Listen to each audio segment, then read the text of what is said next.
London, 1936.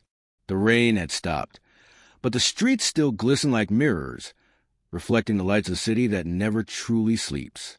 And in the heart of Mayfair stood the Harrington Hotel, a place where reputation mattered more than truth, and secrets could be rented by the night. It was a kind of establishment that promised silence, the kind of place where scandals were swept away with the breakfast trays.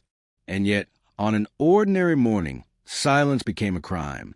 Room 9, perfectly clean, perfectly untouched, stood empty, no guest, no luggage, no trace of the woman who'd slept there the night before.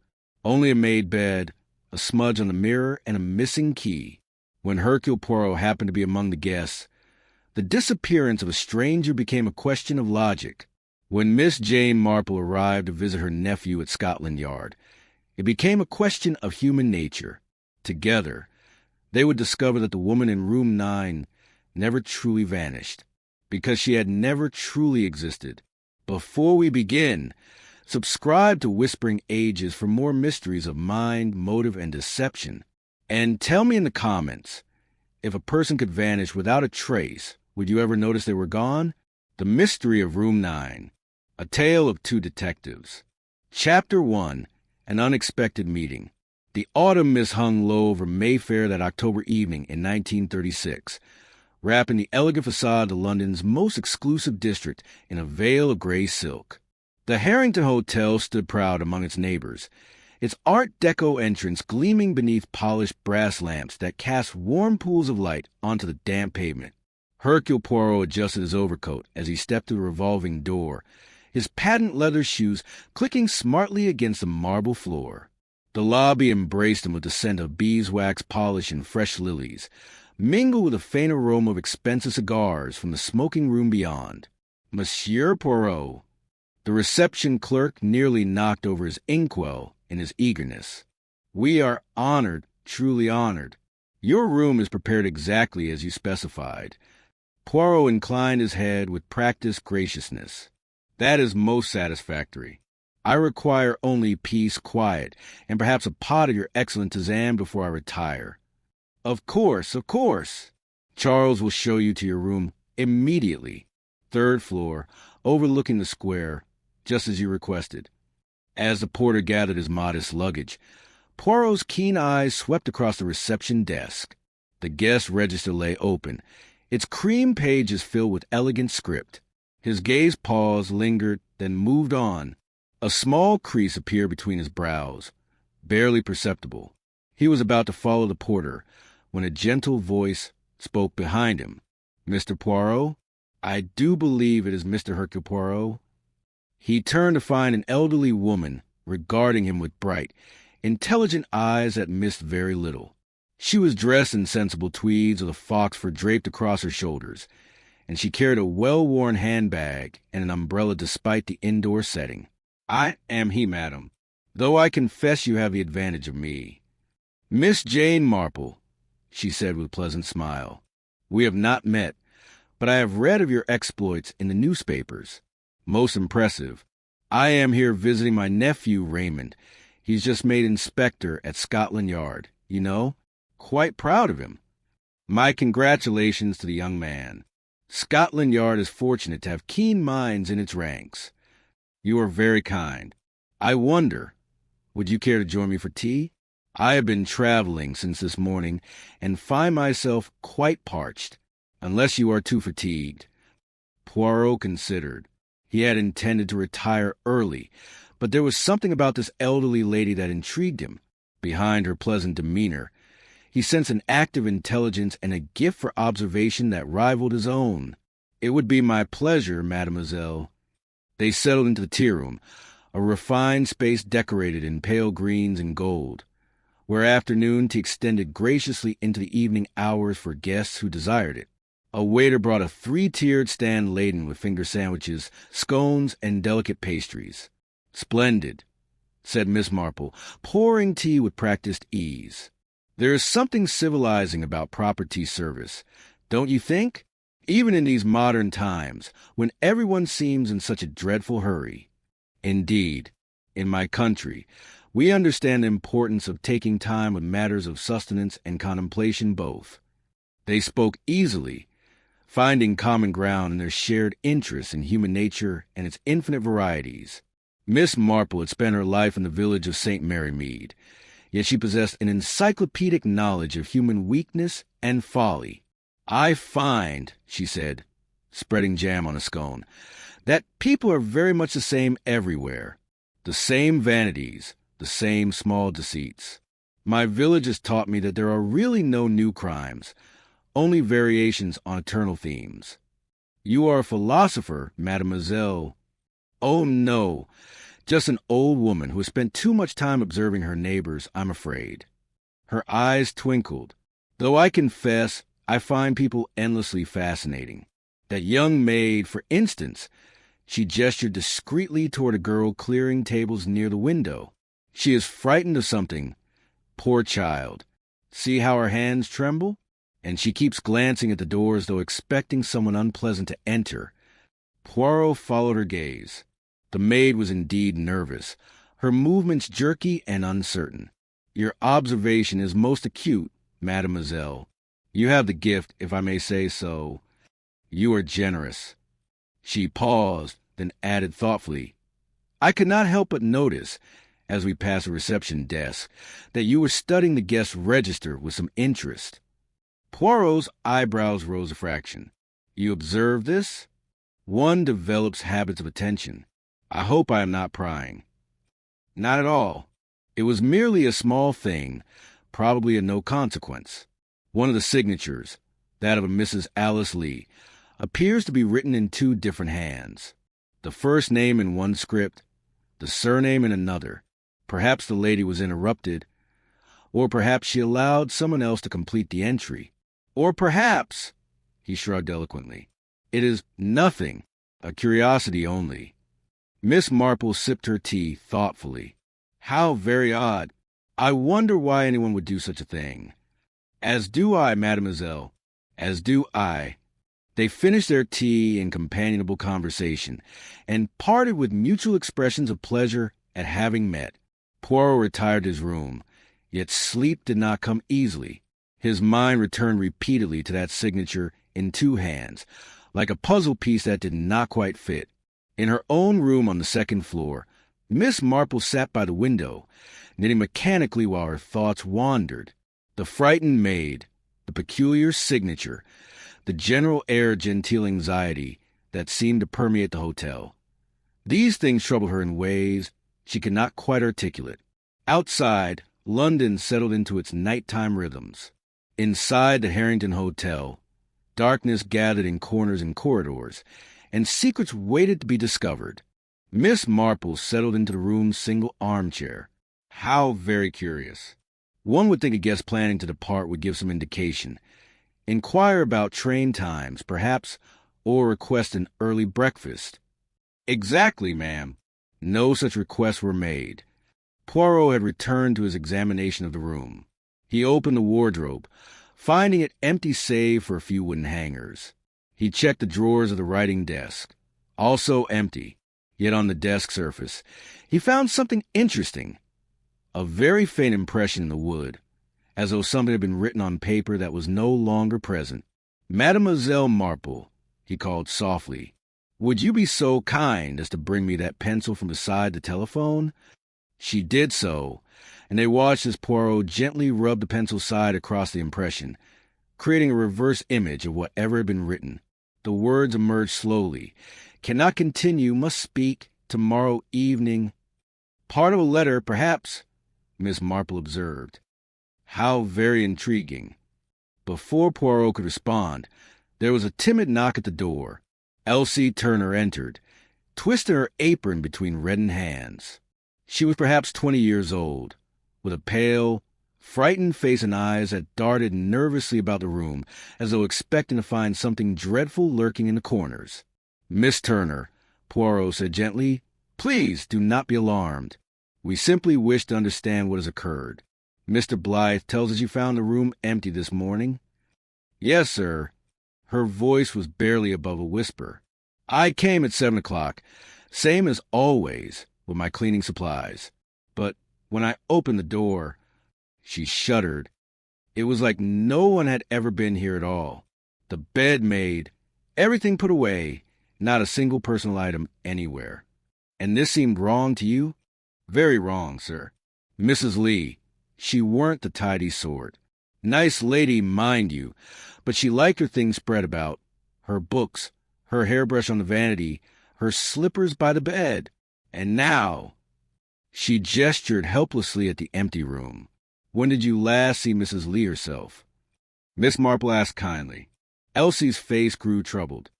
Last night, ma'am, about 10 o'clock. I was finishing my rounds, checking if any of the guests needed extra towels or such. I knocked, and she called for me to enter. She was standing at the mirror there. She pointed to the wash basin, looking at herself. Smiling. She was smiling at her own reflection? Poirot's interest sharpened. Yes, sir. But then Elsie's voice dropped even lower. Then she turned to me, and for just a moment, it was like she was someone else entirely. Her face. It was her face, but not her, if you understand me, like someone wearing her face as a mask. A chill seemed to pass through the room. The constable shifted uncomfortably. You're certain of this?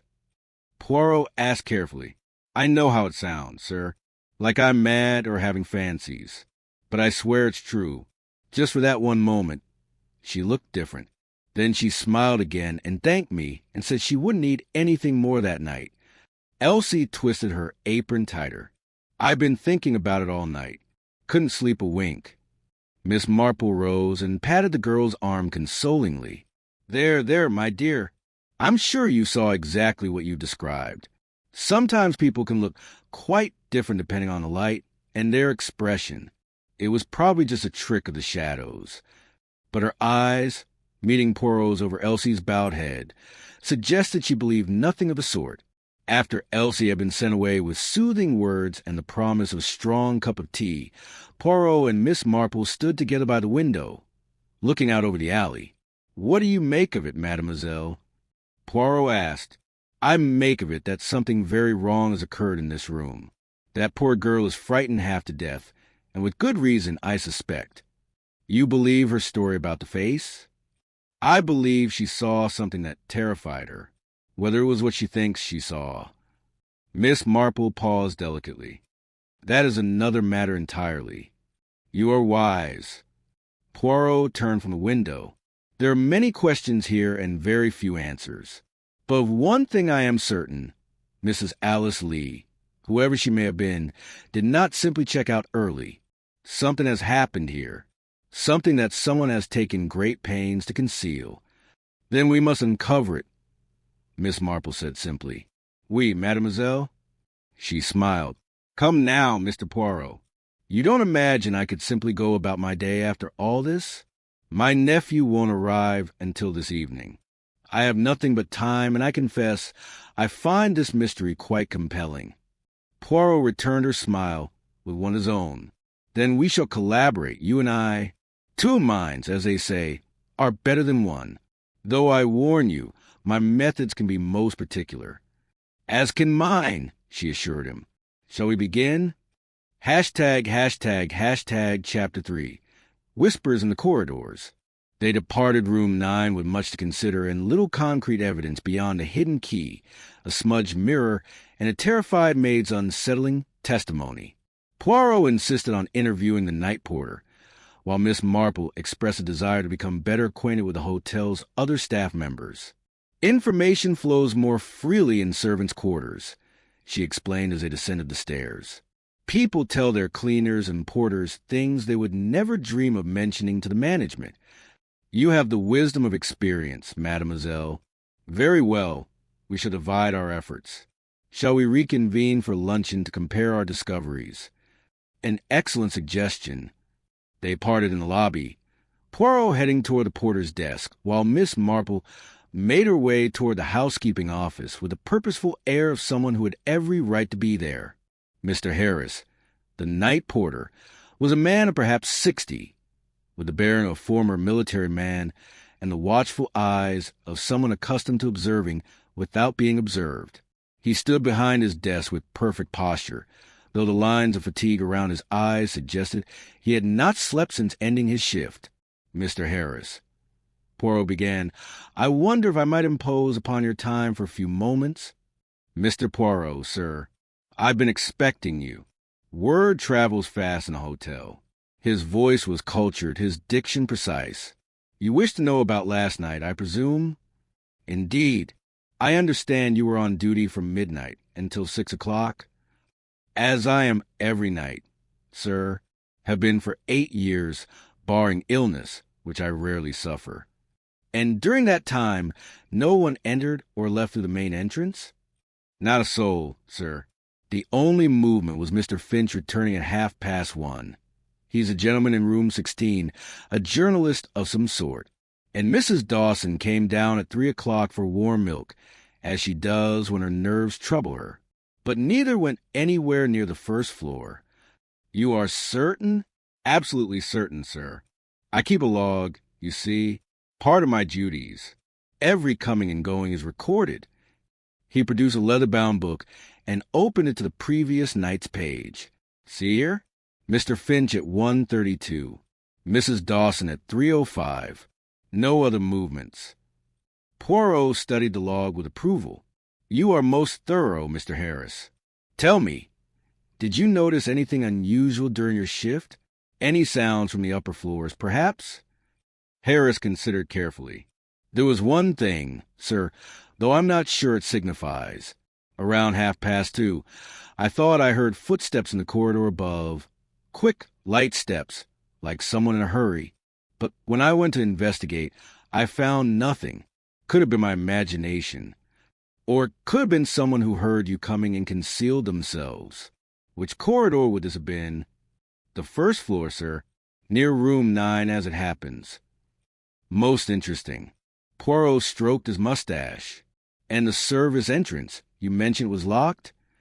"Always locked from midnight until 6, sir. Only Mr. Blythe and I have keys." "Mr. Blythe, the manager?" "Yes, sir. He sometimes works late in his office, which is access through the service corridor. Doesn't like to disturb the guests by coming through the main lobby." "I see. And last night, did Mr. Blythe work late?" "I couldn't say, sir. I don't monitor his comings and goings, though I did notice his office light was on when I made my rounds at 4 o'clock." Poirot filed this information away carefully. "You have been most helpful, Mr. Harris. One final question. This Mrs. Lee in room 9. Did you have any interaction with her during her stay?" "Only in passing, sir. She seemed a pleasant sort of lady. Well-dressed, refined. Kept to herself mostly. I remember her coming in late one evening. Tuesday it would have been, and she seemed agitated about something. Asked me twice if I was certain no one had inquired for her." "Inquired?" "Asked after her, sir. Wanted to know if anyone had come looking for her or left messages. I assured her no one had." "Did this strike you as odd?" "A bit, sir. Made me think perhaps she was running from something or someone." Poirot thanked the porter and made his way through the hotel's elegant public rooms, his mind working furiously. A woman who feared being found, who checked repeatedly that no one knew her whereabouts, yet who smiled at her reflection in a mirror the night she vanished. The pieces did not fit together comfortably. Meanwhile, Miss Marple had located the housekeeping office, where she found the housekeeper, Mrs. Bridges, presiding over a pot of strong tea and a ledger of supplies. Mrs. Bridges was a formidable woman of middle age, with iron-gray hair and the no-nonsense manner of someone who had managed difficult situations for decades. "Begging your pardon, madam," Miss Marple said with gentle deference, "but I wonder if I might trouble you for a cup of tea? I find the ones served in the rooms are never quite hot enough, and I'm told a housekeeping office always has the best brew." Mrs. Bridges' stern expression softened marginally. "Well, I suppose there's no harm in it. You'll be Miss Marple, the lady in room 17? "I am indeed. How kind of you to remember." "It's my business to remember. Sit yourself down." She poured a cup of dark, steaming tea. "I expect you've heard about the fuss this morning? The missing guest?" Yes, I'm afraid it's rather unsettled everyone. Poor Elsie seems quite distraught. Elsie's a good girl, but she got too much imagination for her own good, always seeing things, hearing things. Mrs. Bridges sniffed. Between you and me, madam, I think the guest simply did a runner, left without paying, as some do. But her belongings? Took them with her. Stands a reason.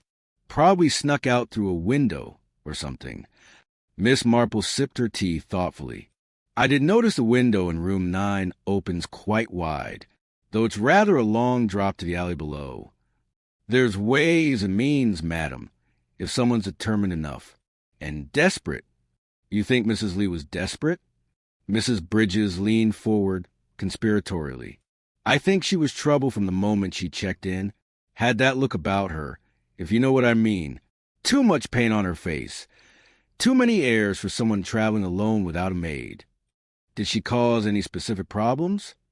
Not exactly problems, no. But Elsie mentioned she caught someone coming out of room 9 on Wednesday evening. A man, she thought, though she didn't get a proper look at him. When Elsie went to Mrs. Lee about it, the woman laughed it off, said it must have been a mistake. A man in her room? Miss Marple's eyebrows rose delicately. How very irregular. Isn't it just? That's when I started keeping an extra eye on that room. Can't have that sort of thing going on. Not at the Harrington. But I never saw anything else untoward. And last night, I was off duty by 6 o'clock, madam. Whatever happened after that, I can't speak to. They chatted a while longer, Miss Marple drawing out small details about the hotel's routines, the other guests, and the general atmosphere of the place. By the time she finished her tea and made her way back to the lobby, she had formed several interesting theories. Poirot was waiting for her, his expression thoughtful. They repaired to a quiet corner of the lounge, where they could speak without being overheard. "What have you learned, mademoiselle?" he asked. Miss Marple related her conversation with Mrs. Bridges, particularly the detail about the mysterious man in room 9. "Ah," Poirot said softly, "most illuminating, and it confirms my own suspicions. The night porter tells me that Mrs. Lee seemed anxious, fearful of being found, yet she received a male visitor. These facts, they do not seem compatible, non? Unless the visitor was someone she knew, someone she was meeting in secret. Precisely my thought." Poirot leaned back in his chair. "I begin to form a theory, mademoiselle, but it is not yet complete. There are still too many questions.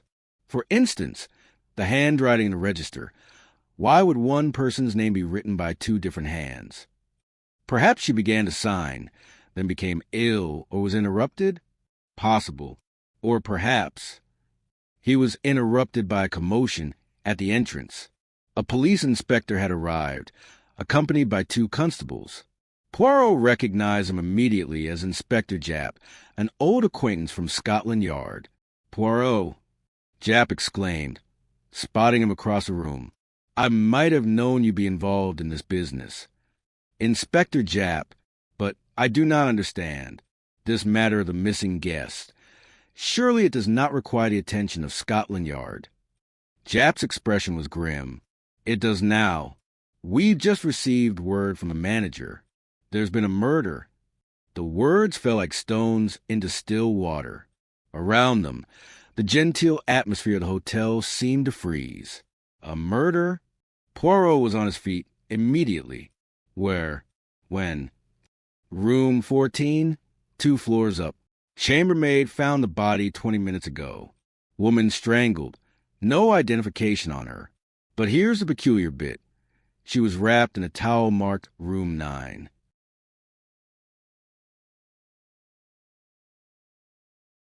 Poirot and Miss Marple exchanged glances heavy with meaning. "Room 9," Poirot repeated softly. "But of course, it was never about a disappearance at all. Come, Inspector, we must examine the scene immediately. And you must allow me to present my colleague, Miss Jane Marple, who has been assisting me in investigating the curious matter of the vanished guest."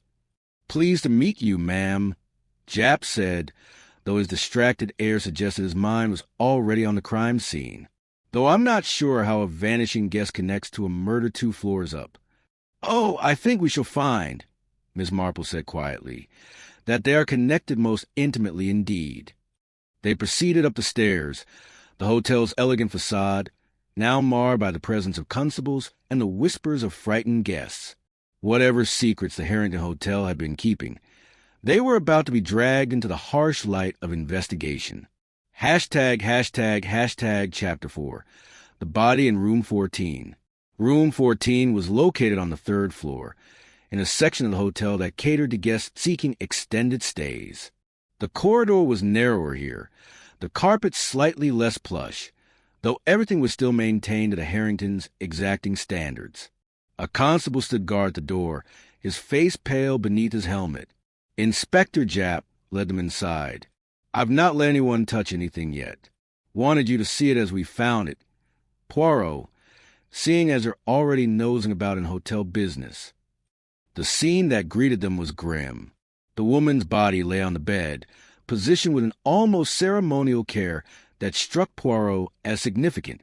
She was perhaps 35 years old, with dark hair and a face that might have been handsome in life. Now it was mottled and distorted by strangulation. She wore an evening dress of dark blue silk, expensive but not ostentatious.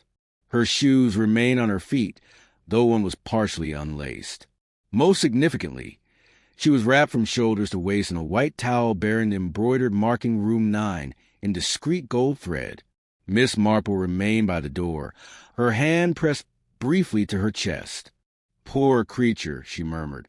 "How dreadful." Poirot approached the body with clinical detachment, his sharp eyes taking in every detail. "Inspector, has the police surgeon examined her?" "On his way. But cause of death is obvious enough. Manual strangulation. See the marks on her throat? Strong hands, too. This wasn't any crime of passion done in a moment's madness. Someone took their time." "Indeed." Poirot studied the woman's hands. "Her fingernails, they are broken, unpolished. The hands themselves show evidence of work. This is not the woman who was registered as Mrs. Alice Lee." "How can you possibly know that?" Japp demanded. "Because Mrs. Lee was described to me as a refined lady of means, traveling alone. Such a woman would maintain her appearance carefully. These hands belonged to someone accustomed to labor, a lady's maid, perhaps, or a housekeeper." Miss Marple had moved closer, her keen eyes scanning the room. "The dress is expensive, but notice how it doesn't quite fit her properly. The shoulders are too wide, the waist too loose. It's not her dress." "Borrowed," Poirot agreed, "or perhaps stolen. And look here, Inspector." He pointed to a small bruise on the woman's wrist. "This mark. It is shaped like fingers gripping. She was held, restrained before she was killed. Anything else?" Japp was taking notes rapidly. "The positioning of the body.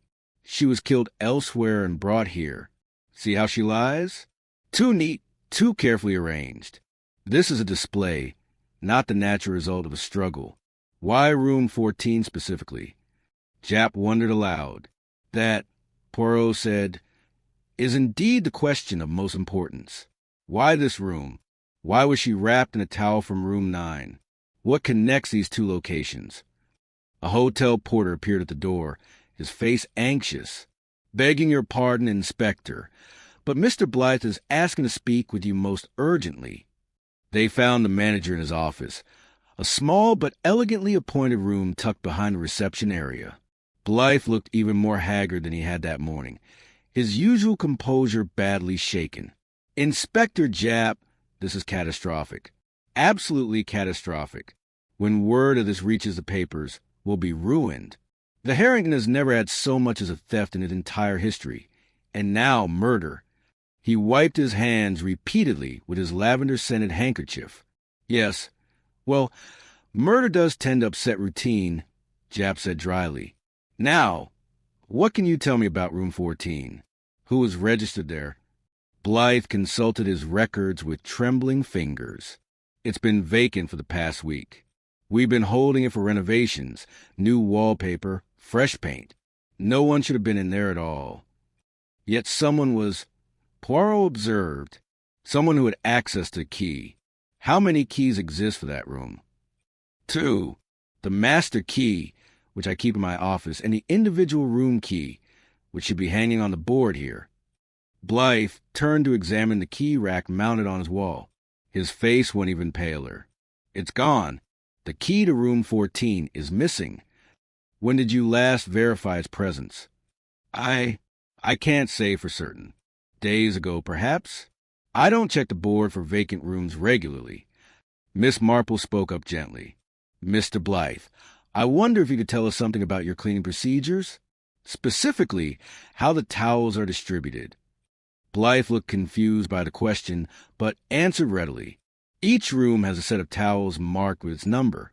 This helps us track inventory and ensures towels are returned to their proper rooms after laundering. It's a system I instituted myself when I became manager. Most efficient, she said. So a towel marked Room 9 should never be found in Room 14? Absolutely not. It would be a violation of procedure. Unless, Poirot said softly, someone deliberately moved it there. Tell me, monsieur, who has access to the towel storage?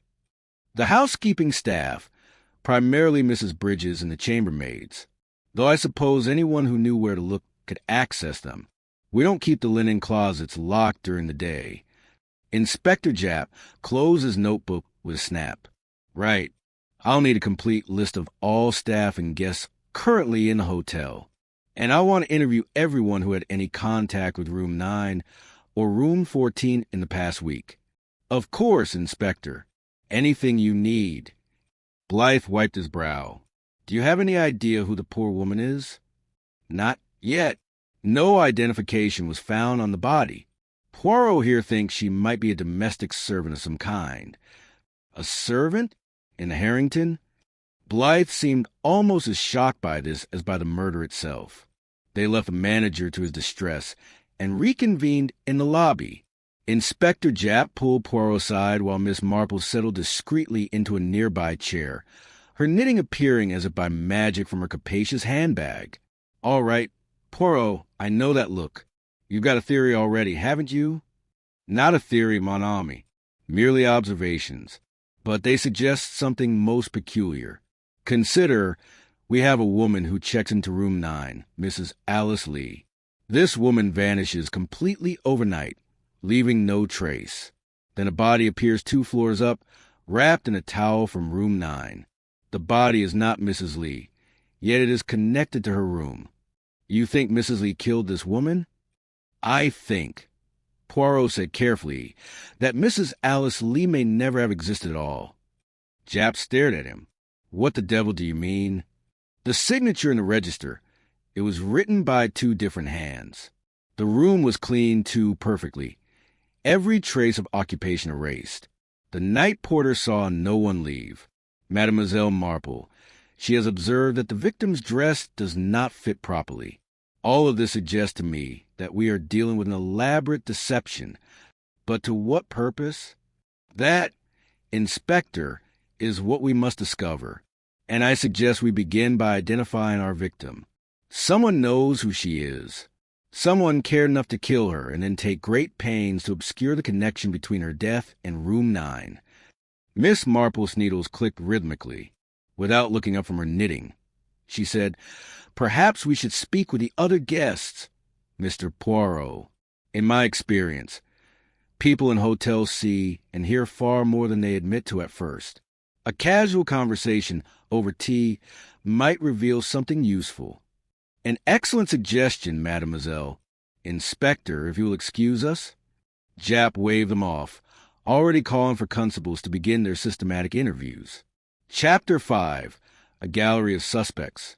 The guests of the Harrington Hotel were a varied collection, united only by their discretion and their ability to afford the establishment's considerable rates. Poirot and Miss Marple had obtained from a reluctant Mr. Blythe a list of those currently in residence, and they set about making their acquaintances with a casual air of fellow travelers thrown together by circumstance. Their first interview was with Mr. Victor Ames, who occupied a suite on the second floor. He received them in his sitting room, a space cluttered with racing forms, newspapers, and the general detritus of a man living without domestic supervision. Ames himself was perhaps 40 years old, handsome in a slightly dissipated way, with an easy charm that he deployed as naturally as breathing. He was the sort of man, Poirot reflected, who had probably gotten by on his smile and his connections for most of his life. Terrible business, this murder, Ames said, offering them sherry, which they declined. Poor woman. Do they know who she was yet? Not as yet, monsieur. We hoped that perhaps one of the guests might have seen or heard something useful. I'm afraid I can't help you there. I was out until quite late last night. Dinner at my club, then a few hands of cards. Didn't get back until well after 2 in the morning. The night porter can confirm it. Indeed, we have already spoken with Mr. Harris. He mentioned your late return. Poirot's tone was conversational. You're often out late, I understand. A flicker of something, wariness, perhaps, crossed Ames' face. I'm a bachelor, Mr. Poirot. I keep irregular hours. Surely that's not a crime. Not at all. Though I confess to curiosity about your profession. You are in business, I believe? Import-export. Bit of this, bit of that. I represent several continental firms in their English dealings. The answer was smooth, practiced. Miss Marple spoke up, her voice gentle. How fascinating. My late cousin was in a similar line of work. He found it required a great deal of travel. Do you travel often, Mr. Ames? Frequently. In fact, I'm leaving for Paris next week on business. How nice. Though I imagine the expenses must be considerable, hotels, meals, travel. I do hope business is good. The question seemed innocuous, but Ames stiffened slightly. One gets by, Miss Marple. One gets by. Poirot steered the conversation back to the matter at hand. This Mrs. Lee who occupied room 9. Did you have any acquaintance with her? I don't believe I ever met the lady. Saw her in passing once or twice, perhaps, but we were never introduced. Why do you ask? Merely that her sudden disappearance seems connected to the murder. The woman who was killed was wrapped in a towel from room 9. Was she really? How bizarre. Ames reached for a cigarette, his fingers not quite steady. But I'm afraid I can't shed any light on that mystery. I barely noticed the woman. Rather kept to herself, I thought. They departed with mutual expressions of courtesy, though Poirot's keen eyes had noted several things of interest. The pile of unpaid bills hastily shoved behind a cushion, the well-worn racing form suggesting a gambling habit, and the general air of a man living beyond his means. He's frightened of something, Miss Marple observed as they walked down the corridor. Did you notice how he tensed when I asked about expenses? Indeed, Monsieur Ames has the look of a man with debts, and men with debts are often driven to desperate measures. We must learn more about his circumstances. Their next interview was with Mrs. Clara Dawson, a widow who occupied a modest room on the first floor. She received them with evident nervousness, her hands fluttering like trapped birds as she offered them tea from a pot that had clearly gone cold some time ago. Mrs. Dawson was perhaps 50, dressed in black that was stylish but not new.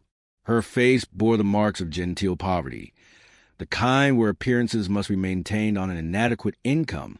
Everything about her suggested someone clinging to respectability by her fingernails. It's all so dreadful, she said, her voice quavering. I've barely slept since I heard. A murder here in the hotel. I don't know what the world is coming to. It must be very distressing for you, Miss Marple said sympathetically. I understand you suffer from nervous complaints. Oh, you've heard about that? Yes, I'm afraid my nerves are quite bad. The night porter, Mr. Harris, he's very kind. He always brings me warm milk when I can't sleep. I was down in the kitchen with him just last night, as it happens. At what time was this? Poirot asked. Just after 3 o'clock. I'd been lying awake for hours, my mind going round and round. I thought the warm milk might help. And did you see or hear anything unusual during the night? Mrs. Dawson twisted her handkerchief. Well, that is to say, I'm not sure if it's important. Please, madam, anything you remember could be of significance. It's just that when I was coming back to my room, this was perhaps 3:30, I thought I heard a cry, a woman's voice from somewhere above. But when I stopped to listen, there was nothing more, and I thought perhaps I'd imagined it. Poirot leaned forward. A cry of fear? Of pain? It was so brief, I couldn't say. More like surprise, perhaps? Or distress. I nearly mentioned it to Mr. Harris. But I didn't want to make a fuss. My nerves, people think I'm always imagining things. But you are certain you heard it? Reasonably certain, yes. Miss Marple had been studying the room with her usual careful attention. What a lovely scent you have here, Mrs. Dawson. Is that lavender? Yes, I always keep lavender water by me. It soothes the nerves wonderfully. My late employer, Lady Hammond, she swore by it. I was her housekeeper for many years, before she passed away and left me a small annuity. Lady Hammond? Poirot's interest sharpened. Of where was she, lady? Hammond Court in Sussex. A beautiful estate, though it's been sold now. Her son had no use for it after she died. Mrs. Dawson's expression grew wistful. I was quite devoted to her. 30 years I was in her service. And when did Lady Hammond die? Miss Marple asked gently.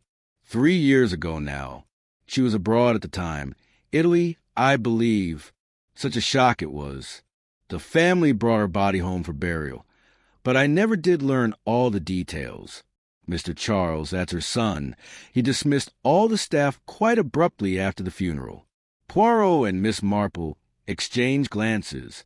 Miss Marple leaned forward slightly. Mrs. Dawson, this may seem an odd question, but did Lady Hammond wear a particular perfume? Why, yes, she was quite particular about it. A French scent, very expensive. Lavender-based, but with other notes, rose and verbena, I think. I always associated it with her. Mrs. Dawson's eyes suddenly widened. But why do you ask? Surely that can't have anything to do with... Probably not, Miss Marple said soothingly. I merely noticed the scent in the hotel and wondered about its origin. My nose, it's quite sensitive. They took their leave soon after, with Mrs. Dawson promising to inform them if she remembered anything else. Once they were safely away, Poirot turned to Miss Marple with admiration. Mademoiselle, you have the gift for the casual question that reveals much. The perfume, you have noticed it too? In room 9, yes, the same lavender scent that Mrs. Dawson associates with her former employer. It may mean nothing, of course. Or it may mean everything. Come, we have one more guest to interview before dinner. Mr. Harold Finch, the journalist. Mr. Finch occupied room 16 on the second floor near the back of the hotel. He was a lean man of about 35, with sharp eyes behind wire-rimmed spectacles and ink stains on his fingers. His room was tidy but businesslike, with notebooks and newspapers scattered across every surface. Unlike the others, Finch seemed almost pleased by their visit. The famous Hercule Poirot and Miss Jane Marple. Yes, I know who you both are. I make it my business to know things.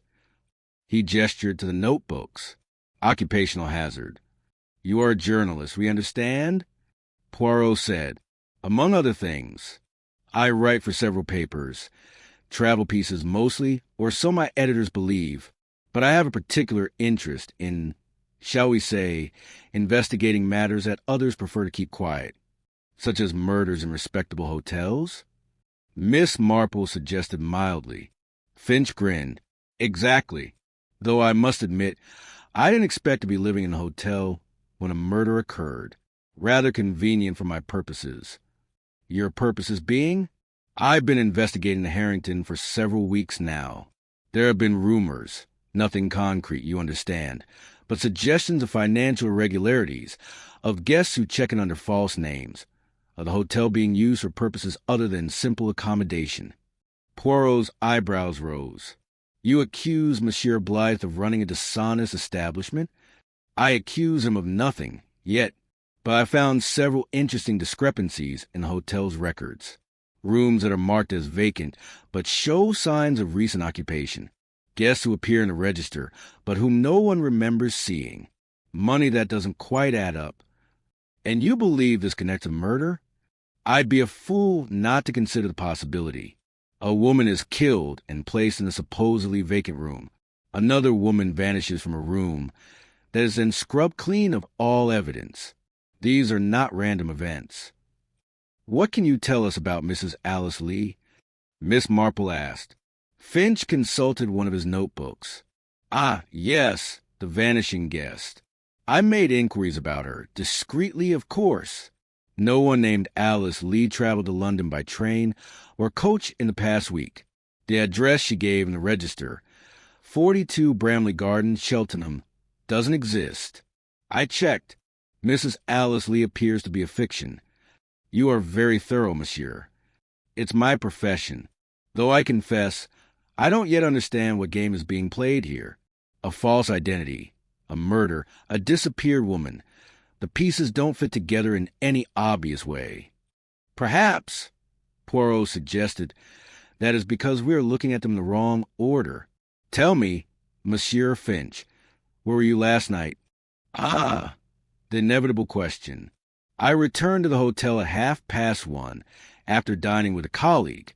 I came straight to my room and worked on my notes until approximately 4 o'clock, at which point I fell asleep. I saw and heard nothing unusual, though I confess I was quite absorbed in my work.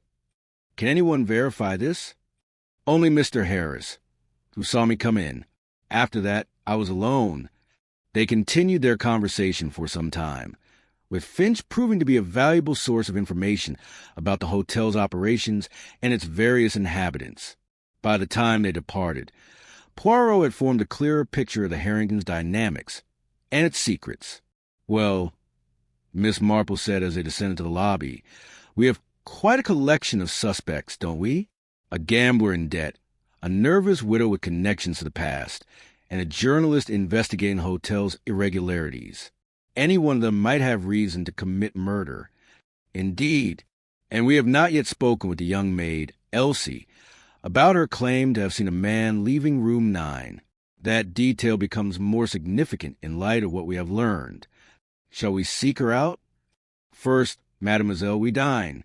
The little gray cells, they function better on a full stomach.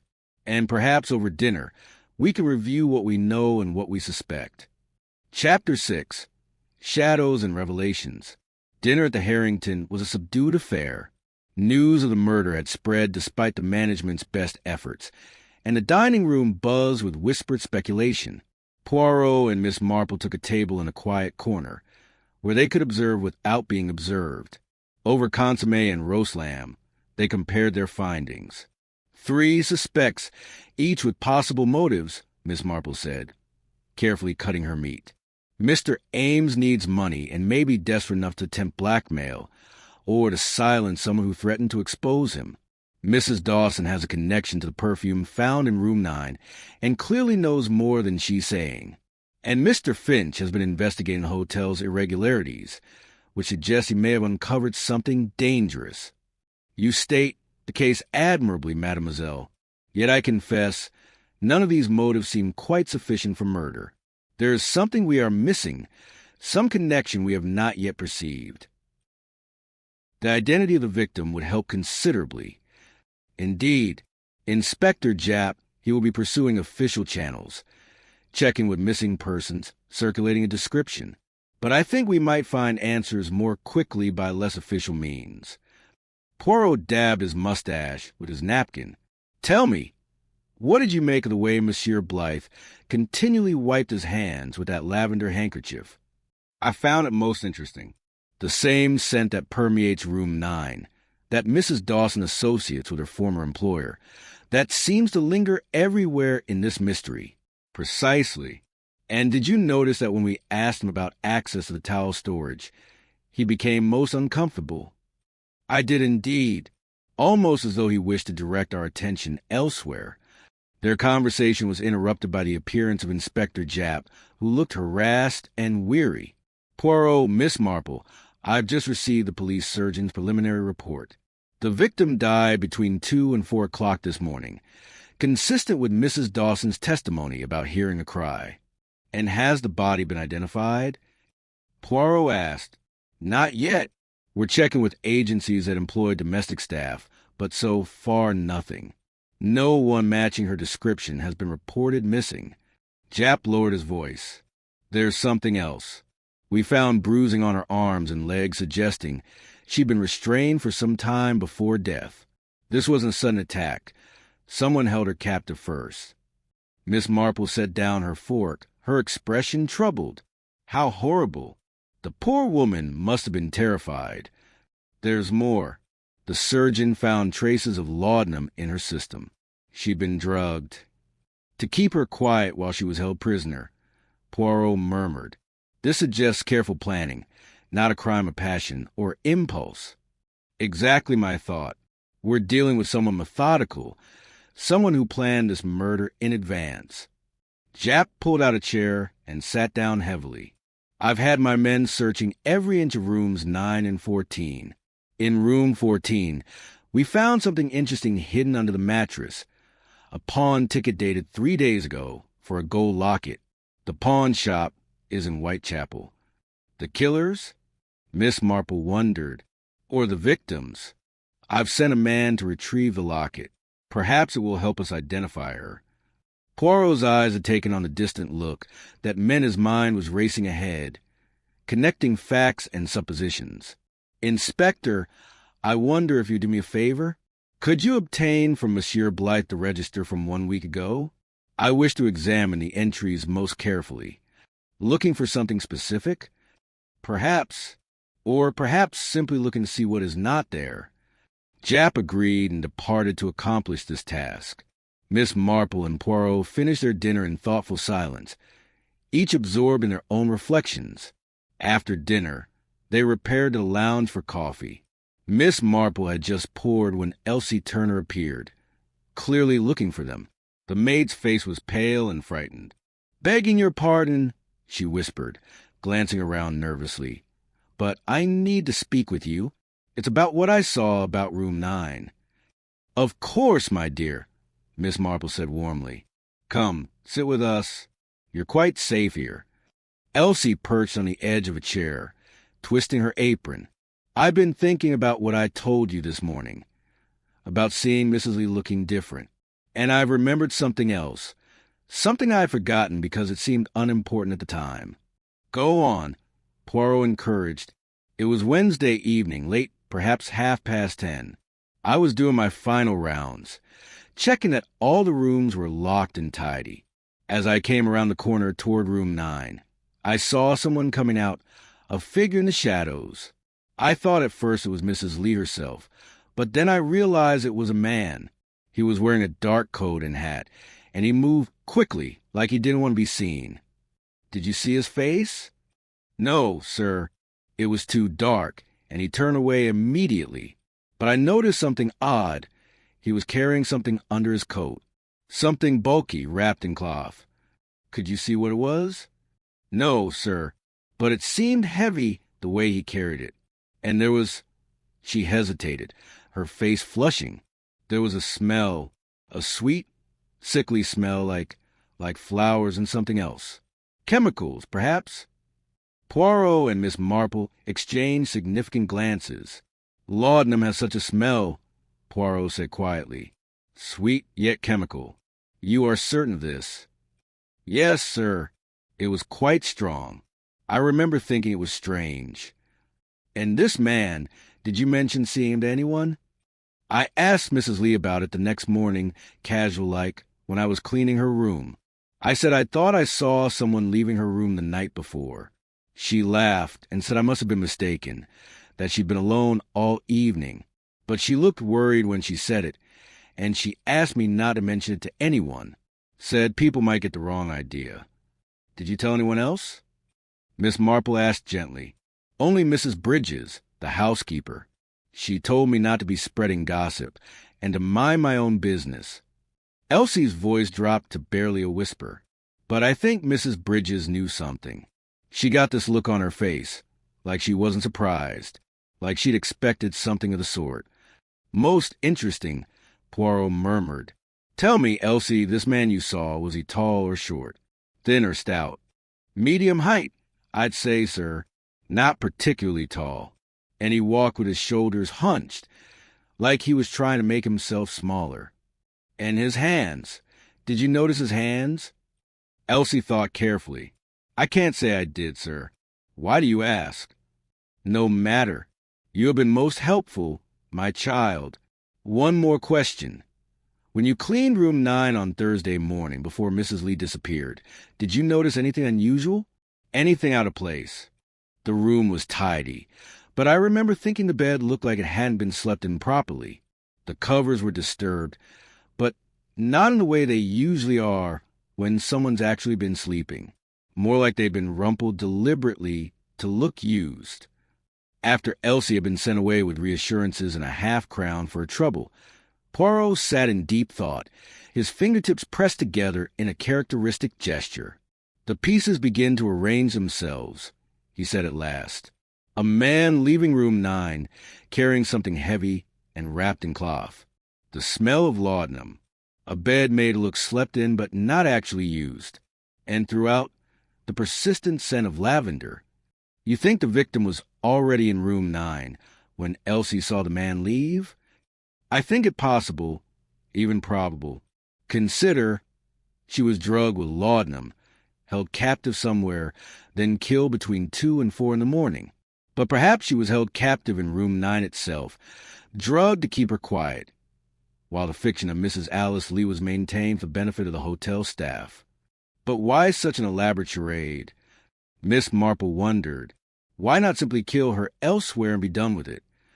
That is the question that troubles me most. There is a purpose to this complexity, a reason for the deception. And I think, yes, I begin to think that the answer lies not in room 9 or room 14, but in the connection between them. Inspector Japp returned bearing the hotel register from the previous week. Poirot examined it with minute attention, his magnifying glass moving slowly over each entry. Voila, he said at last, pointing to a particular line. Here, on the 17th of October, see this entry?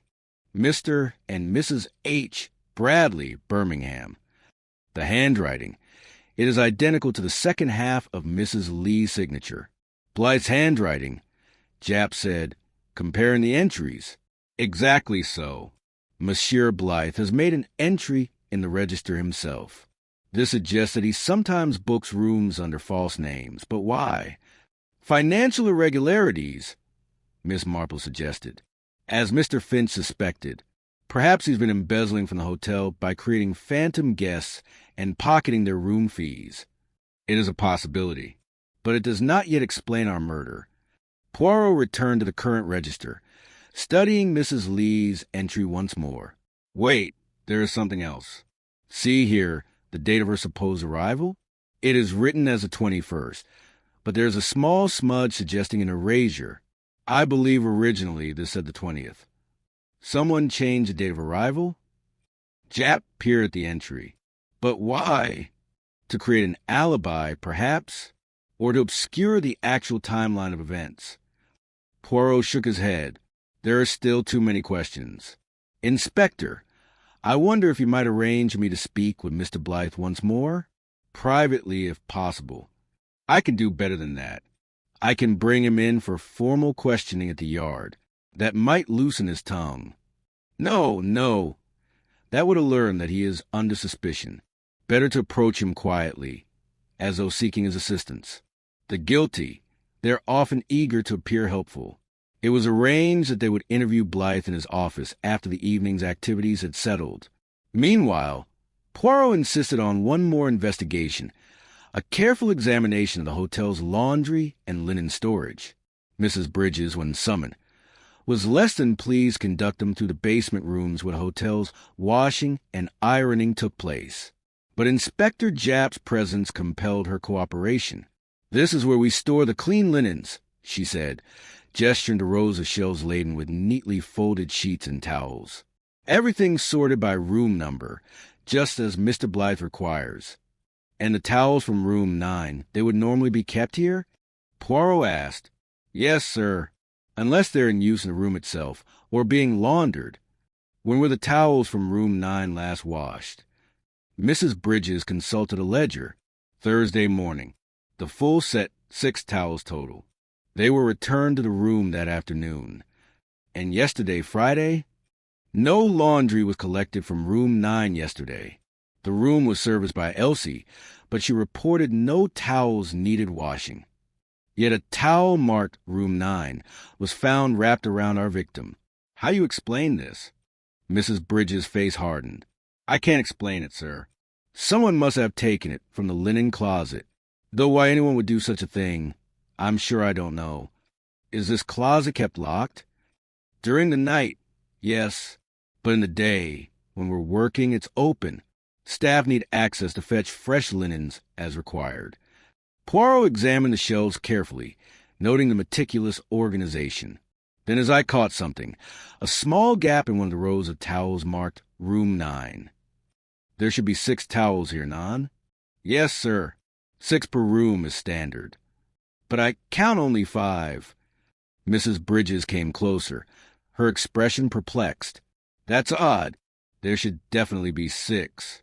Perhaps one was taken to the room for replacement. But you said no laundry was collected from room 9 yesterday. That's true, sir. She frowned deeply. I don't understand it. The count was correct when I checked on Thursday afternoon. So, sometime between Thursday afternoon and now, someone removed one towel marked Room 9 from this closet. The same towel that was later found wrapped around a murdered woman.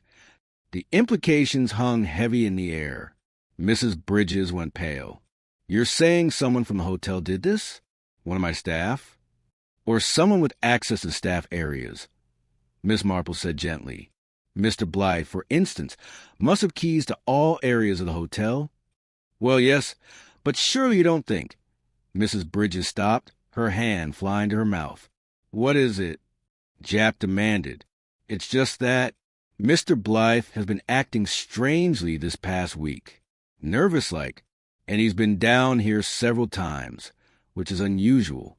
He normally leaves the laundry operations entirely to me. When was he last down here? Thursday evening, quite late. I was just finishing up for the day when he came through. Said he was checking that everything was in order, but he went into the linen closet, and I thought I heard him moving things about. And you didn't think this strange? He's the manager, sir. It's not my place to question his actions. Poirot thanked her, and they returned upstairs, his expression thoughtful. The net it begins to close.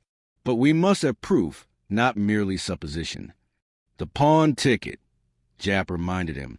My man should be back with the locket by now. Perhaps that will give us the victim's identity. They found the constable waiting in the lobby, holding a small package. Inside was a gold locket, delicately wrought and clearly expensive. Jap opened it carefully. Inside were 2 photographs, one of a distinguished-looking gentleman with a military bearing, the other of a woman who bore a striking resemblance to the murder victim, but younger and better dressed. Well, Jap said, at least we know she had family or connections. This gentleman looks prosperous enough. The question is, who is he? Miss Marple had gone very still, staring at the photograph. Inspector Jap, may I see that more closely? She examined it with great care, then looked up with an expression of dawning understanding. I believe I know who this gentleman is. At least, I think I do. Mrs. Dawson mentioned her former employer, Lady Hammond, who died abroad 3 years ago. She said Lady Hammond had a son named Charles. If I'm not mistaken, this is Charles Hammond.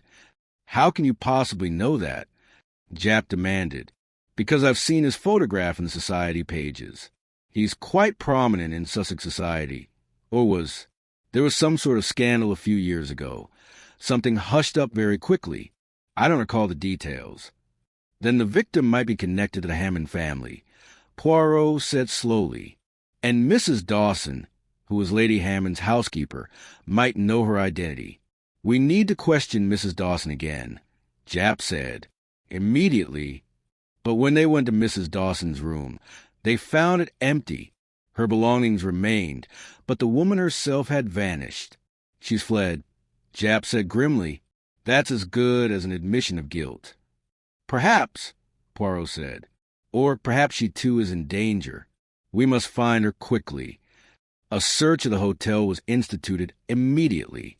Constables moved through corridors and public rooms, while Poirot and Miss Marple checked the less obvious locations: the reading room, the conservatory, the small chapel on the ground floor. It was Miss Marple who found her, huddled in a corner of the laundry room, weeping silently into her handkerchief. "Mrs. Dawson," she said gently, settling beside the frightened woman. "You mustn't run away, my dear. It only makes things worse." "I didn't kill her," Mrs. Dawson sobbed. "I swear I didn't. But I knew who she was, and I didn't say anything, and now they'll think I'm involved." Poirot and Inspector Japp had arrived, drawn by Miss Marple's call. Poirot crouched before Mrs. Dawson, his voice kind but firm. "Madam, you must tell us everything. Who was the woman who died? How did you know her?" Mrs. Dawson took a shuddering breath. "Her name was Lydia Morant. She was Lady Hammond's personal maid for many years. We worked together in the same household." "And how did you recognize her?" "I didn't at first, not to see her. But that perfume in room 9, it was Lady Hammond's special scent. When I smelled it, I knew something was wrong. And then when I heard about the murder, about a woman's body, I went to look. She covered her face. I shouldn't have, but I had to know. And when I saw her, I recognized her immediately. Poor Lydia.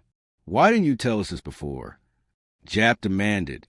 "Because I was frightened. Lydia disappeared 3 years ago, just after Lady Hammond died. There were rumors, terrible rumors about how Lady Hammond really died. Some said it wasn't natural causes at all. And then Lydia vanished, and I thought..." She looked up at them with desperate eyes. "I thought perhaps she'd done something terrible and run away. And now she's dead, and I don't know what to think. These rumors about Lady Hammond's death," Poirot said intently. "What exactly were they?" "They said she was murdered. Poisoned, perhaps, or smothered. Lady Hammond was quite wealthy, you see, and there were questions about her will. But nothing was ever proven, and the family hushed it all up. Charles Hammond, her son, he dismissed all the staff immediately after the funeral and refused to answer any questions." "And Lydia Morant, what was her connection to Lady Hammond's death?" "She was the one who found the body. She was with Lady Hammond in Italy when she died. Some people whispered that Lydia knew too much, that she'd been paid to keep quiet. Others thought she might have been involved somehow. Mrs. Dawson twisted her handkerchief. I never believed that. Lydia was a good girl, honest and hardworking. But she was frightened of something in those last weeks before she disappeared." "Did she ever contact you after she vanished?" "Once. A letter came about 6 months later, posted from London. She said she was well, and I wasn't to worry about her. But she also said..." Mrs. Dawson's voice dropped. "She said if anything ever happened to her, I should tell the police about Mr. Blythe." The name fell like a stone. "Mr. Blythe?" Jap repeated sharply. "The hotel manager? What did she say about him?" "Nothing specific. Just his name. She said if she died, I should remember that name and tell the authorities." Mrs. Dawson looked at them pleadingly. "That's all I know, I swear it. When I came to London to visit my sister last week and decided to stay at the Harrington, I'd heard it was respectable and affordable. I never imagined I'd find myself in the middle of this nightmare. And when I saw that Mr. Blythe was a manager..." She shuddered. "I should have left immediately. But I thought perhaps it was just a coincidence, a common name." "But you smelled the perfume," Miss Marple said softly. "Lady Hammond's perfume. And you knew..." "Yes, I knew something terrible was happening. But I was too frightened to say anything. I thought if I kept quiet, I'd be safe." She looked at Poirot with haunted eyes. "I was wrong, wasn't I?" Silence never keeps anyone safe. They took Mrs. Dawson upstairs to the manager's office, where they found Mr. Blythe behind his desk, making entries in a ledger. He looked up in surprise as they entered, his expression immediately wary. "Inspector Japp, what is the meaning of this?" "I'm very busy with." "We need to ask you some questions, Mr. Blythe," Japp said curtly, "about Lydia Morant." The color drained from Blythe's face. For a moment, he seemed unable to speak. Then, with visible effort, he composed himself. "I don't know anyone by that name." "Don't you?"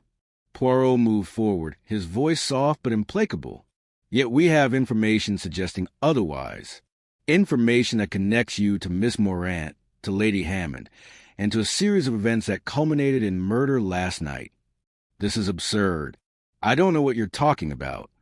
"Then perhaps," Miss Marple said gently, "you can explain why the victim was wrapped in a towel from room 9, a room that you entered in the register yourself, creating a false guest named Mrs. Alice Lee." Blythe's hand trembled as he reached for his lavender-scented handkerchief. The familiar gesture now seemed less like a habit and more like a compulsion. "The handwriting in the register," Poirot continued, "it matches other false entries you made. We have compared them most carefully. And the perfume that pervades room 9, it is the same scent you carry on your handkerchief, the same scent associated with Lady Hammond." "You cannot prove any of this," Blythe said, but his voice lacked conviction. "Can we not? We have the testimony of witnesses. We have physical evidence. And we have, I think, the motive." Poirot leaned forward. "Lady Hammond did not die of natural causes. Did she, Monsieur Blythe? And Lydia Morant knew the truth. She has known it for 3 years, and she has been blackmailing you." "No." The word burst from Blythe like a dam breaking. "It wasn't like that. You don't understand." "Then help us understand," Miss Marple said kindly. "Tell us what really happened." For a long moment, Blythe sat in silence, his face a mass of anguish. Then, slowly, he began to speak. "I loved her," he said quietly.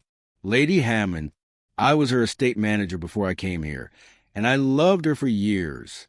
But she was married, and I was nothing, a servant, really, no matter what my title.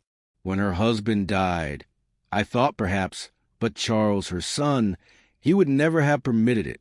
He had grand plans for her to marry someone suitable, someone of her own class."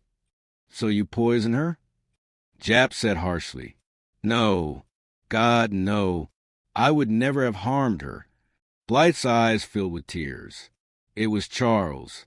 He poisoned his own mother for her money. He was drowning in gambling debts, desperate for his inheritance. And Lydia saw him do it." The room fell silent. Mrs. Dawson gasped, her hand flying to her mouth. "Lydia saw Charles Hammond poison Lady Hammond?" Poirot asked carefully. "She came to the room to help Lady Hammond dress for dinner, and found Charles there, standing over his mother with a vial in his hand. Lady Hammond was already unconscious. Lydia tried to help, but it was too late. Charles threatened her, said if she spoke, he'd make sure she was blamed for the murder. He was her employer's son, wealthy and connected. Who would believe a lady's maid over him?" "But she told you," Miss Marple said. "She came to me in a panic. I was the only one she trusted. I helped her disappear, gave her money to start over somewhere else. I thought that would be the end of it." His voice turned bitter. "But 3 years later, she contacted me. She needed more money, always more money. She said Charles had cut her off, that she was destitute. She threatened to go to the police and tell them everything, including that I'd helped her flee." "So you killed her to protect yourself," Japp said. "I didn't mean to." Blythe's composure crumbled completely. "She came to the hotel last week, demanded to see me. I created a false identity, Mrs. Alice Lee, and booked her into room 9, so we could meet privately without raising suspicions. I thought I could reason with her, make her understand that neither of us would benefit from exposing the truth now. But she wouldn't listen," Poirot said. "She laughed at me, Said Charles had already spent his inheritance and was in even worse debt than before. She planned to extort him again, and if I didn't help her, she'd tell the police that I'd been her accomplice in covering up the murder. Blythe's hands clenched. I was terrified. Everything I'd built here, my reputation, my position, it would all be destroyed. I'd end up in prison for something I didn't do, for simply trying to help someone in desperate circumstances. So you drugged her with laudanum, Poirot said, and kept her prisoner in room 9 while you decided what to do. I just wanted time to think. I gave her laudanum and tea, told her it would calm her nerves. She suspected nothing. She'd always trusted me. I planned to convince her to leave London, to disappear again. But she became more demanding, more threatening. She said if I didn't give her £5,000 by Friday morning, she'd go straight to Scotland Yard. And so you killed her, Jap said flatly. I went to room 9 on Thursday night, intending to talk to her one more time. But she was different, cold, calculating. She said I was a fool to think she'd ever really leave. She planned to bleed me dry for years. And suddenly I realized she'd never stop, that I'd never be free of her. Blythe's voice dropped to a whisper. I don't remember deciding to do it. My hands were around her throat before I knew what was happening. By the time I came to my senses, she was dead. And then you created the elaborate fiction of her disappearance, Poirot said. You cleaned room 9, removed all traces of her presence, forged a check-out in the register. You moved her body to room 14, a vacant room, and wrapped her in a towel from room 9.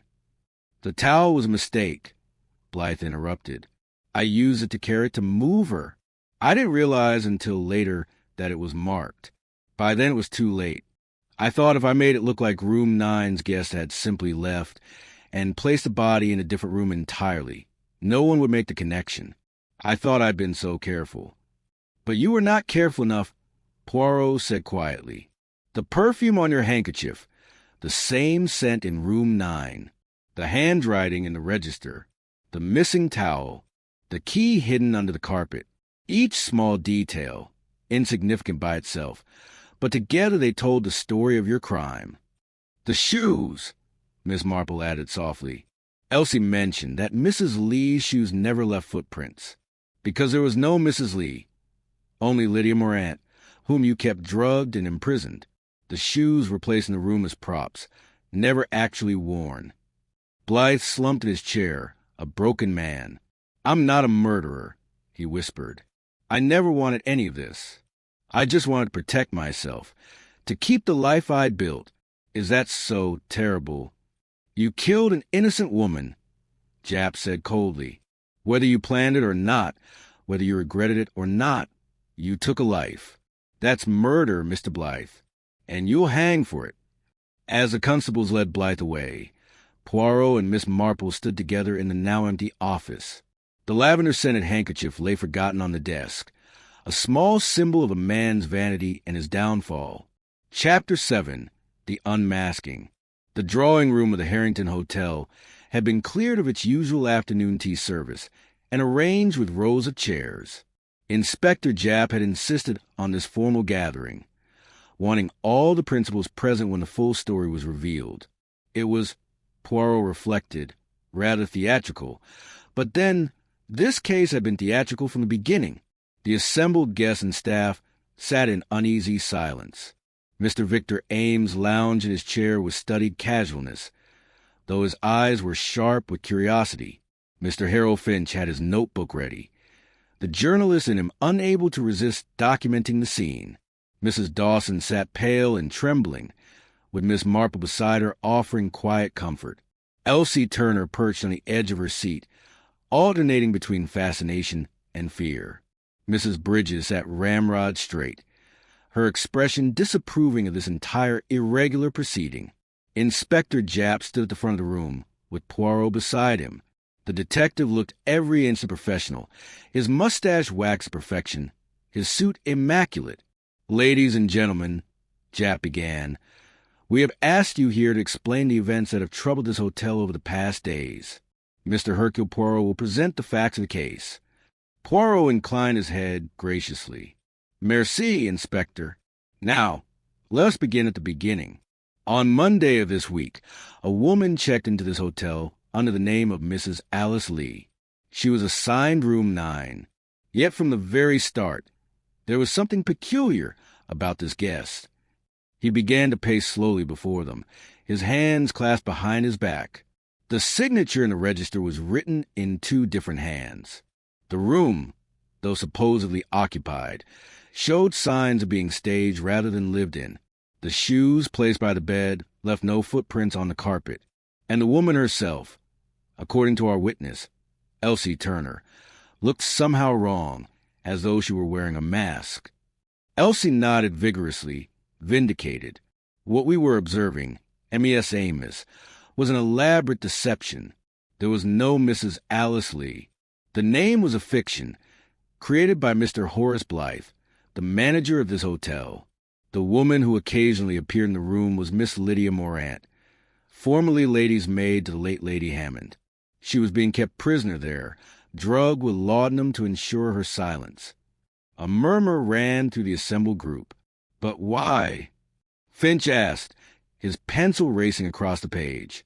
Why such an elaborate charade? Because Mr. Blythe needed to meet with Miss Morant in secret. He could not risk her being recognized. Yet he also could not meet her outside the hotel without attracting attention. So he created a false guest identity, booked a room in that name, and used it as a prison for the woman who was blackmailing him. Blackmailing him over what? Ames demanded. Poirot's expression grew grave. Over his knowledge of a murder. 3 years ago, Lady Hammond died in Italy under circumstances that were officially deemed natural. But in truth, she was murdered, poisoned by her own son, Charles Hammond, who was desperate for his inheritance. Miss Lydia Morant witnessed this crime. Mrs. Dawson let out a small sob. Miss Marple squeezed her hand comfortingly. Miss Morant fled England with the help of Mr. Blythe, who had been Lady Hammond's estate manager and was deeply in love with her. He gave Lydia money to disappear, hoping to protect her from Charles Hammond's vengeance. But blackmailers, they are rarely satisfied with a single payment. Miss Morant contacted Mr. Blythe again, demanding more money. She threatened to expose not only Charles Hammond's crime, but also Mr. Blythe's role in helping her escape justice. For by fleeing, she had become an accessory after fact. So Blythe killed her, Japp interjected. He lured her to the hotel under a false identity, kept her drugged in room 9, and when she refused to stop her demands, he strangled her. Precisement. But then he faced a problem: how to dispose of the body and cover his crime. He could not simply report finding a dead woman in room 9, as that would invite questions about who she was and why she was there. So he conceived a plan of elaborate misdirection. Poirot held up his hand, ticking off points on his fingers. First, he moved the body to room 14, a vacant room 2 floors up. Second, he wrapped in a towel from room 9. A mistake, as he later realized, for the marked towel created a connection between the 2 rooms. Third, he completely cleaned room 9, removing all traces of Lydia Morant's presence. Fourth, he created the fiction that Mrs. Alice Lee had mysteriously vanished, hoping to direct suspicion away from the truth. But you saw through it, Finch said, admiration clear in his voice. Not immediately. At first, I was merely puzzled by certain small inconsistencies. The signature in 2 hands. The smell of lavender perfume that Mr. Blythe carried on his handkerchief. The same perfume that had belonged to Lady Hammond. The testimony of young Elsie, who saw a man leaving room 9, carrying something heavy. The key hidden beneath the carpet. Each detail was small, insignificant by itself. But together, Miss Marple added quietly, they told a story of careful planning and desperate concealment. Exactly so, mademoiselle. And there were other clues that pointed to Mr. Blythe specifically. He had access to all areas of the hotel.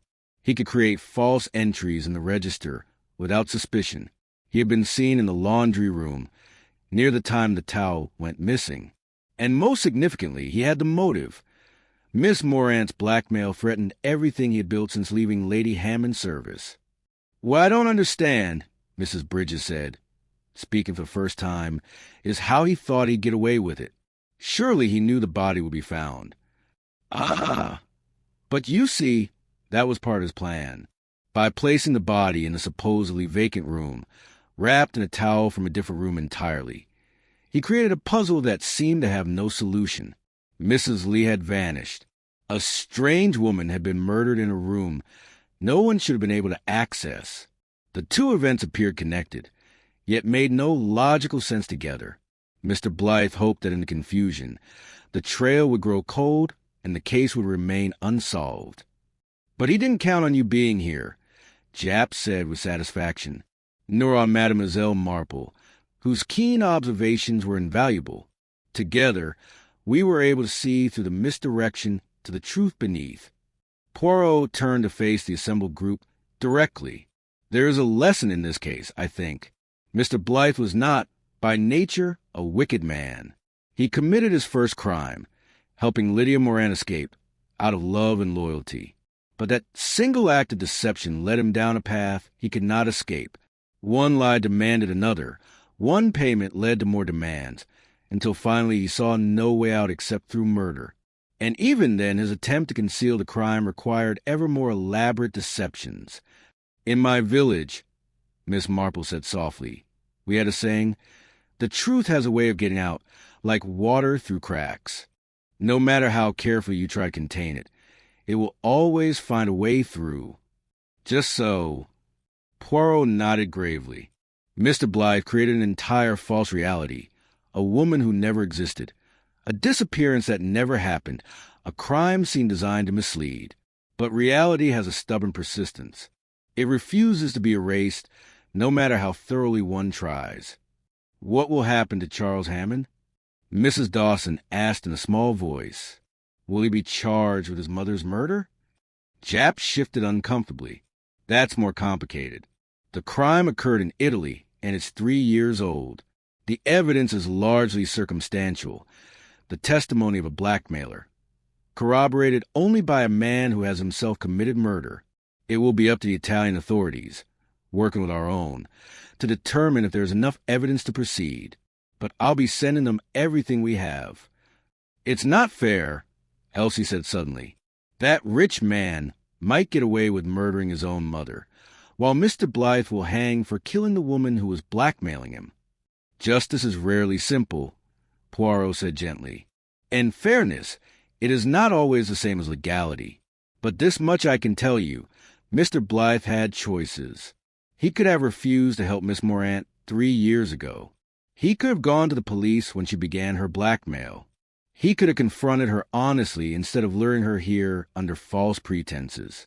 At each point, he chose deception and concealment. And finally, he chose murder. He was trying to protect himself." Ames muttered. "We are all trying to protect ourselves, monsieur. That is human nature. But we do not all resort to murder." The gathering broke up slowly, each person processing what they had learned. As they filed out, Finch approached Poirot and Miss Marple. "Quite a case," he said, his eyes bright with professional interest. "I don't suppose you consent to an interview? My readers will be fascinated by your methods." "I think not," Poirot said firmly. "This is a tragedy, not entertainment. Let the facts be reported by all means, but I have no desire to turn human suffering into spectacle." Finch nodded, looking slightly abashed. "Quite right. Though I will say, you confirmed some of my suspicions about this hotel, the financial irregularities I've been investigating. Turns out Blythe had been creating phantom guests for months, pocketing their supposed room fees. The hotel's owners will want to conduct a full audit. That is between them and the police." Poirot said, "Come, Mademoiselle Marple, let us leave this place. I find I am weary of hotels and their secrets." Chapter 8. Reflections over tea. They met for tea the following afternoon, not at the Harrington, which had been closed temporarily pending investigations, but at a small establishment near St. James's Park. The autumn sun slanted through the windows, and the sounds of London traffic seemed pleasantly distant. Miss Marple poured tea with practiced elegance, while Poirot selected a pastry from the tiered stand between them. "I have been thinking," she said, adding milk to her cup, "about what you said yesterday, about choices and consequences. It troubles you?" "In a way, yes." Mr. Blythe was not an evil man, yet he committed a terrible crime. Mrs. Dawson kept silent out of fear, and that silence might have led to more deaths. Even poor Lydia Morant. She was a victim in many ways, yet she also chose blackmail. Where does responsibility lie in such a tangle? Poirot considered carefully before responding. "In my experience, mademoiselle, humans are rarely purely good or purely evil. We are, most of us, somewhere in between, trying to navigate between our fears and our principles, between what we want and what we know to be right. That's very philosophical for a detective. Perhaps, but I have learned that to understand crime, one must first understand people. And people, they're infinitely complex." Mr. Blythe loved Lady Hammond, Miss Marple mused. That was real, I think, and his desire to help Lydia Morant initially came from a good impulse. But somewhere along the way, self-preservation became more important than principle. The same thing happens in small villages as in large hotels, I imagine. She smiled. "Oh, yes. Human nature is constant, regardless of setting. I've seen the same patterns repeated again and again in St. Mary Mead. The small deceptions that lead to larger ones. The secret that must be kept at any cost. The fear of exposure that drives people to desperate acts. You are a student of human nature, mademoiselle. Perhaps you should have been a detective yourself." "Oh, I don't think so. I lack your systematic approach, your scientific method. I simply observe and compare to patterns I've seen before. It's not quite the same thing. Do not underestimate yourself. Your observations were crucial to solving this case. You noticed the perfume, the wrong-fitting dress, the frightened maid. These small details. I might have overlooked them. And I would have never thought to check the handwriting in the register or to examine the timing so carefully. We made a good team, Mr. Poirot." "Indeed we did." He raised his teacup in a small toast to collaboration between different methods but shared purpose. They drank in companionable silence for a moment. Then Miss Marple said, "I understand from my nephew Raymond that Mr. Blythe has confessed fully to the crime. He's been remarkably cooperative with the police." "Yes, I heard the same from Inspector Japp. I think there is almost relief in confession, after living with such a terrible secret." "And what of Charles Hammond?" "The Italian authorities have reopened the investigation into Lady Hammond's death. Whether they will be able to build a case after all this time, I cannot say, but at least the truth is known. Sometimes that must be enough. Poor Mrs. Dawson. She was caught between her loyalty to her former employer's memory and her fear of being implicated. Not an easy position." "No, indeed. But she has been cleared of any wrongdoing, and Inspector Japp has assured her she will not be prosecuted for her initial silence. She has suffered enough, I think." Miss Marple nodded, then smiled slightly. "I must confess, when I came to London to visit my nephew, I did not expect to find myself investigating a murder with the famous Hercule Poirot. Life, it is full of surprises. Though I suspect, mademoiselle, that you attract mysteries the way flowers attract bees. It is a gift, or a curse, depending on one's perspective." She set down her teacup. "When do you leave London?" "Tomorrow morning. I have another case waiting for me in Surrey, a missing will and suspicious relatives. The usual complications of human greed and family drama. And I return to St. Mary Mead the day after. My nephew has promised to drive me home. Then we must say farewell, though I hope our paths will cross again. As do I, Mr. Poirot. It has been a pleasure and an education." They finished their tea, discussing neutral topics, the weather, the state of London's parks, the quality of the pastries. But as Poirot helped Miss Marple with her coat and escorted her to a taxi, there was a sense of mutual respect and understanding between them. Two different methods, two different personalities, but the same essential purpose: to seek truth and justice in a world that often obscured both. As the taxi pulled away, Miss Marple turned to wave, and Poirot returned the gesture with a precise nod. Then he walked slowly back to his own hotel, his mind already turning to the next case, the next puzzle. Behind him, the Harrington Hotel stood dark and silent, its elegant facade hiding the shadows of recent events. Room 9 remained empty, its secrets finally revealed. The mystery of the vanishing guest was solved, but the human cost of deception and desperation would linger much longer. In detective work, Poirot reflected. One solved the puzzle and moved on. But for those involved, the victims, the perpetrators, the witnesses, the consequences echoed far beyond the moment of solution. That was the weight of truth, and it was a burden everyone must bear. Epilogue. 6 months later. The spring of 1937 brought renewal to London. Trees blossomed in the parks, and the Harrington Hotel, under new management, reopened its doors with a dedication to transparency and improved security measures. Hercule Poirot received a letter from Inspector Japp, updating him on the aftermath of the case. Mr. Horace Blythe had been tried, convicted, and executed for the murder of Lydia Morant. He had maintained his composure to the end, making a final statement expressing remorse for his actions and hoping that his death might bring some measure of peace to those affected.